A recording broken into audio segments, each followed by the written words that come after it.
innovate, and create lasting impact. And today I have my special guest. He is a fractional COO, a CFO, helping business owners get growth and success by streamlining operations and finances. None other than Mr. Michael Straza.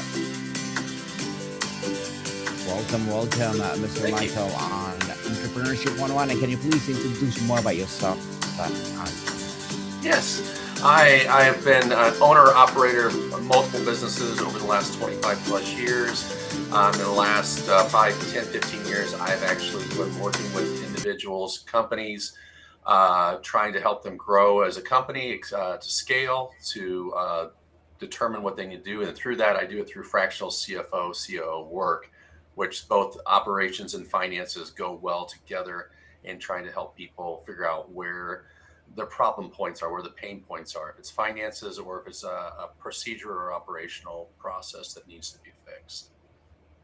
Well, Mr. Michael, thank you so much for sharing your knowledge and wisdom to the world as well as helping us. Thank you. So today, let's talk about being the CEO and as well as a CFO. You help business owners get growth unstuck. Mhm. That phrase implies there's a specific kind of pain, not failure, but frustrating plateau where effort increases but results don't. Walk me through the typical moment of CEO realizes they're stuck. Yeah, a lot of what, several times that I've encountered this, the CEO will come to me and they're just saying, we can't, there's something wrong and I don't understand what it is. I know there's something, the finances don't seem like they're coming out the way they need to. Operations, things are not flowing. So they are, a lot of times CEOs are the visionary. They're the founder of the business, and they've been doing a lot of work over the years, but over time, as they continue to hire and bring other people on, they're a little bit further away from what is going on day to day. So as they kind of step back into it or kind of look at it, notice that it's just not, cash flow is not there. Uh, Organizationally, things aren't running well as well. There's some, leadership issues. So they come to me basically and say, hey, sometimes they don't know what it is. They just know there's a problem. And so my approach is coming into an organization and looking at their structure, interviewing the people that they have in place, and kind of look at their systems, and then also to look at their finances and seeing what I can glean from the if there's a problem or not. And generally, there is something going on that needs some fixing or just some updates, that maybe something has needs to be invested into. Mr. Mike, when you walk into a business that's stuck, what is the most common root causes you find? Is it operational chaos, financial blindness, founder bottleneck, or a combination? It's a combination. You look at it as, so operations, they're operating at a certain level. They might have too much, maybe they have too many layers, too many people doing a similar job, and they either overhired or they didn't hire the right people. Sometimes you run into, you just didn't, you like the person, but they're just, their abilities are they can only take you so far, but they've been with the company a long time and you don't know what to do. So you're trying to figure out, how do I handle that situation? I need to get from this point to another point, but this person's not going to get me there. And through that, you sometimes have wasteful spending, or just spending you don't know that you're spending on money on things from tech to just people to anything else, materials that maybe you just haven't looked at, and the person doing it is probably just not the strongest person to be in that position. Well said, Mr. Mike. You offer both COO and CFO insight. Why is that combination particularly powerful for growth stock businesses? What do CEO means when they only have one lens, operational or financial, without the other? Yeah. Well, with that is, with having that combination, like I said, I've had over 25 plus years of experience of starting a company from zero dollars to making it multi-million dollar to almost 50 plus million dollars. And what I had is starting the operations and building that and understanding that philosophy and how that needs to happen, the mistakes I've made and the things I've improved on. From the financial side too, I was overseeing the finances. So that shows both how they both kind of go, together.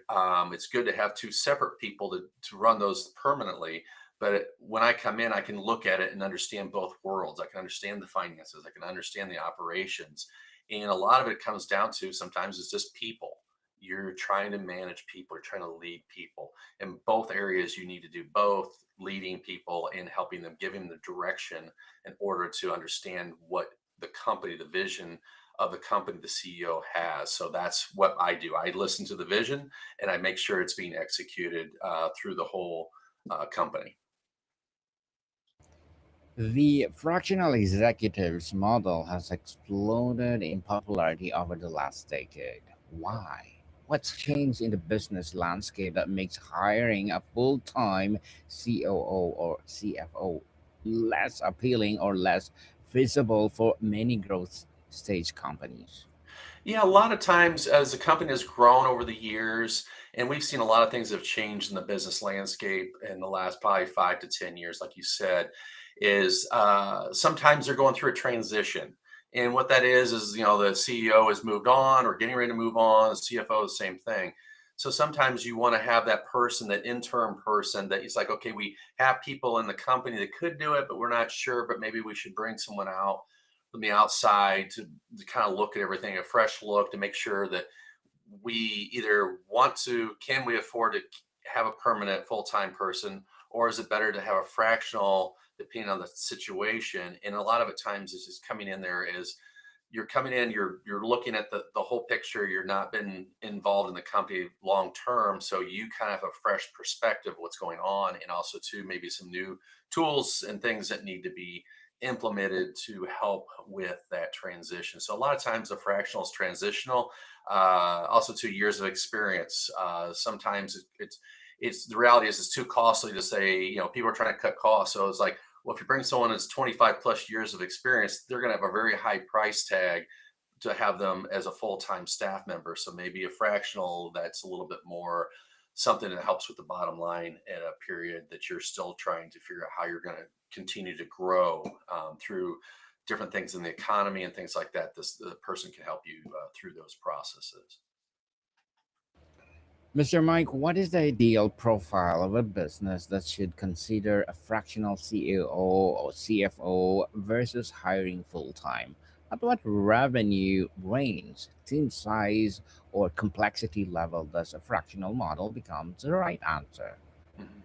Well, I think it all depends on the company and where they're at. I've worked with companies that are revenue wise of maybe only a couple million, but then I've been to, like I said, working with people that are over 50 plus million a year, and it just depends. It's a kind of a stage as you look at the growth of your company and where you're at and what you're trying to accomplish. It just depends where they're at. And like I said, a lot of my clients have been people that have had some struggles the last couple of years. They just can't put their finger on what it is that's causing this problem, and that's where they can bring a fractional person in and basically try it out to see what it's like. And it's for me, it's they you get experience, and if something, if they're like, I didn't like that person, they can move on. They don't feel like they're contractually with them. And for me, it's a 6 month to a year type process because it takes time to learn what they do and give them advice on how to execute the next step.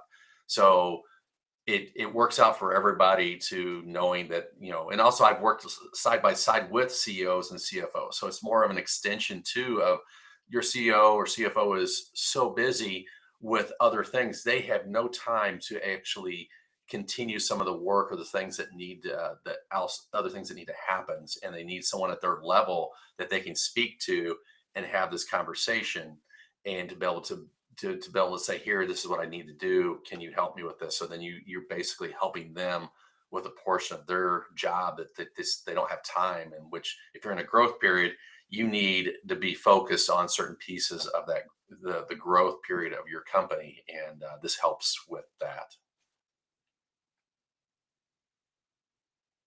Well said, Mr. Mike. You advise CEOs across the country. What's the biggest misconception business owners have about fractional executives? What do they fear will happen or won't happen that keeps them from making the hire? So the misconception, I think, from a CEO perspective, to hire, you know, sometimes you're trying to hire somebody because you want to fix something that's been going on for a long time. So they think that you're gonna come in and fix everything for them, and it could be something that's been problematic for a very long time. So it's not something quick to do to fix. Sometimes it's like, well, what is your metrics? What are you going to do to how quickly can you get this turned around? Well, if they've been languishing for a very long time of not things going well in their company, it takes a lot more work. For someone to say, well, do I want to pay this kind of money, or with the arrangement of being fractional, you're not here every day, I can't reach out to you. I always let them know, all my clients, they can reach out to me anytime. I have no problem with that. I'm accessible all the time. As our digital age, we're all very accessible. Good and bad about that is we're all accessible. So I always let them know that I'm available anytime when they need something, and just reassuring them what they're going to get, what's the process, what's the value, and how it's going to make a huge impact in their company.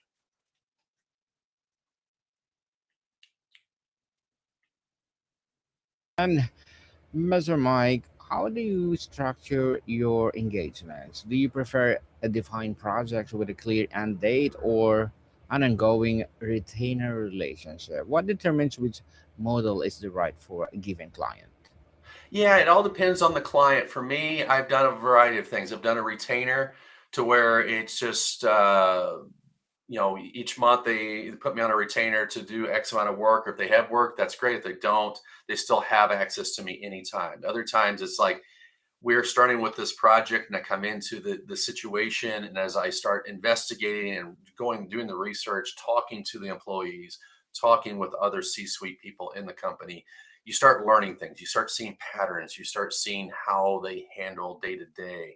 And that's why sometimes at the very beginning I'm there all the time, because I need that time to spend with them to understand who they are and what they're doing. And you have to be on site a lot to be able to understand what that process looks like and how they lead as a leader, CEO, CFO, CEO, anybody in that area, to really understand what they're doing, and maybe there's some clues to why they're in the position they are in.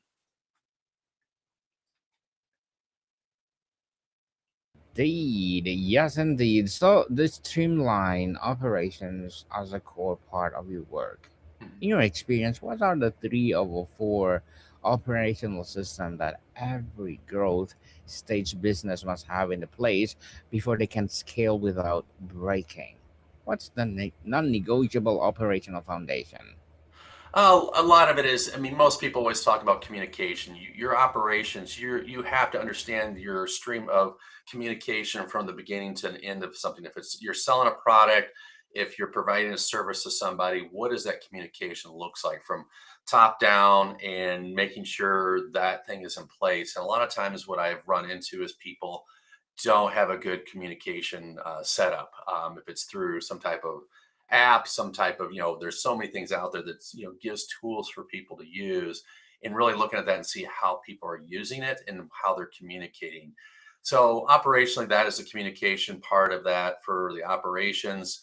Looking at their basically how they deliver the service they deliver, and understanding from point A to point Z where is it breaking down, and trying to understand how that breakdown is. So again, it's logistics. So logistics is a big thing. You have to understand logistically how they are providing what they are, and a lot of times it's broken. So really looking at a system that helps them logistically get to what they're trying to do. The other thing is, again, other communication tools, financial software. Financial accounting is, even though it's an operational part, is really understanding how they're operationally doing their finances. How is it being put into the system? How is it being recorded? How is it being interpreted? And there's so many things out there that people use that just are not good tools. And it really does not show you a picture of truly what you're how you're operating financially in that way. And the other thing would be really, which goes back to communication, is your HR. You really need to understand to make sure if you have a sizable company, you want to make sure your human resources team is strong and that you're using tools that really help keep that group together from everything that you would need for an HR team. You want to make sure you have solid things in place because if you have employees and they're having troubles and they're not happy about things, HR needs to be able to record that, able to help and to move the company in a way that would help benefit everybody. Mr. Mike, many CEOs tells me they're too busy fighting fires to work on systems.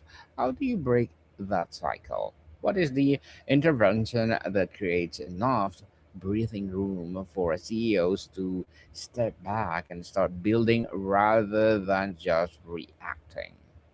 That is, again, for what my role is, being that fractional person, I help them understand what those fires are. Why do they keep on happening? What's consistent? There's always generally patterns. I look at everything as in a pattern. In my world, I everything if you start seeing the similar fires, these similar things that come up, generally there's a pattern to it to why you got to where you're at. Why did that show itself? And looking at that and seeing what we can do to break that pattern. It's just either a bad habit, it's something that's just the process is broken. So really trying to reassure the CEO is like, hey, you're the visionary, you're the one that maybe founded the company or something. This is what you should be doing your day to day. This stuff, the fire, the putting out the fires, trying to solve these things, that's what you hired me for. I'm here to solve those problems, solve those riddles of why you're in the position you're in or why your employees are having a hard time with their day-to-day work and trying to figure out what do they need and what is priority, then prioritizing what those needs are and what goes first, second, and third. Well said, Mr. Mike. When you assess a business operationally, what are you looking for in the first 30 days? What are the canary in the coal mine? Indicators that you, where the organization is the most vulnerable. What I look for, I think it's just for me, if I understand, is like I kind of, like I said, it's spending time with the people, spending time with the people that are doing the stuff day to day, understanding who they are, what their abilities are, what their concerns are. Because a lot of times people, internally, everyone knows what's going on, what's wrong. But it's like, how do you get that out of them and how do you figure out how to come up with a solution? That's the thing is, we all have things that go on. We all have problems, but it's like, my job is to come up with solutions and that's what you hire me for is I'm the solution provider. I'm the one that comes in when things are not the way you'd want them and I come in there and fix it and really assess that. And that's where you look at it as making sure everyone is in the right seat in the right job and making sure if they're not or if they need more experience, helping them with education or help them to learn or grow in the area that they've been assigned to or hired to do. And sometimes people are afraid to ask that, so I go in there and try to assess that and basically say, here's what this department needs, here's what this individual needs to in order to be better at their job, or they need these tools to be better at their job. And looking at that cost analysis and return on investment and saying you can't afford not to invest here. And sometimes a CEO needs that to hear that. And that's the first 30 days is really it's time to sit down and learn and listen and hear what is going on. And then from that, you can see through finances, through numbers, through operations, you can start seeing things as they, from the conversations you've had, you can start seeing patterns and ways that you're saying, okay, this is how these things can be fixed. And then you start putting a plan together to how to, how long it's going to take to even get to where you want to go. Mr. Mike, you've worked with businesses across different stages. How does your financial lens shift for a company doing 2 million in revenue versus $10 million versus a $50 million? What changes as the business scales?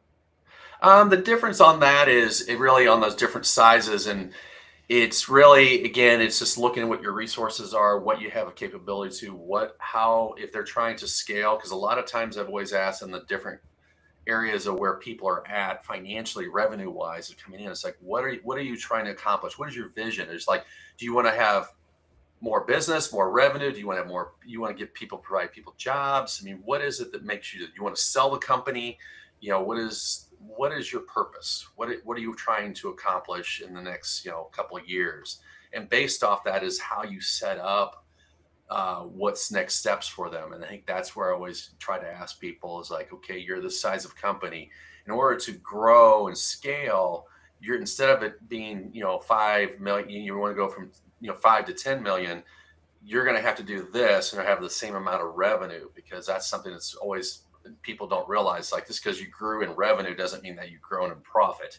It just means now you have more overhead and possibly more things that are costly. So sometimes you have to be more of a $15 million revenue person in order to make the same or more than you did when you were making 5 million.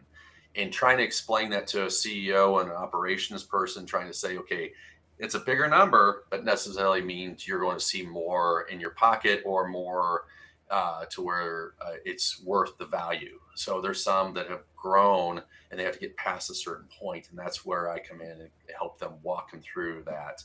But people wise, it's the size. It just depends on the complexity of the company and what they're trying to accomplish. Yes, there's a lot of things you can do more with when you're a $50 million company than you are a 10. You have more things you have available to you, more decisions, and more options on growth than you would somebody that's maybe 2 to 10. Mr. Mike, before we wrap up our discussion for today, I'm inviting you to please do listen to my other podcast, people, because my abstract essay is already in sixth season, abstract poetry in third season, and of course my book 101 review in sixth season too, a comedy 101 at fourth season, and my food 101 in sixth season as well. Geography 101 love letters, movie 101 review, music 101 are in fifth season, science 101, sex 101 fourth season, Trivia 101, Motivation 101, Spiritual Awakening 101, Entrepreneurship 101, Law 101, Mental Health 101, Coaching 101, and Bible Verses 101 are my baby podcasts. Please listen to them wherever you listen your podcasts. So, Mr. Mike, you see it at the intersection of operations and finance, the CEO and the CFO lenses. How do you work with the other advisors? For example, how would you collaborate with Mr. Ma to retirement plans or to ensure an operational decision support tax advantage wealth building? How would you work with the Mr. Thompson's organizational design to build a structure that create freedom rather than bureaucracy? How would I interact with them? I think it's just more of understanding what their area is and try to accomplish, and then I help with those the things that I do and make sure it integrates well with others. And that's kind of how I look at things. Everyone has their abilities in their area that they focus in, and I look to see how best way to make things happen. Well said, Mr. Mike. So can you please invite our listeners to support your business, your projects, or anything you want to promote on Entrepreneurship 101? No, just if you ever have any questions or looking for someone like myself, fractional CFO, CEO, go to consultstraza.com, or you can find me on LinkedIn under Michael Straza, and I put stuff out there daily about just my experiences and what I've done to help people have a stronger and a better company. A better company indeed. I have one more question, Mr. Mike. What is the exit conversation like? Many CEOs hire fractional executives with the hope that they'll eventually step in a full-time role. How do you navigate that expectation? When do you recommend hiring a full-time, and when is fractional the permanent solution? I pretty much to where I have taken care of most of the stuff and really gotten them into a place where they're in a better spot, and I can help them move and help them actually do the interviewing and find the person that best fits their organization.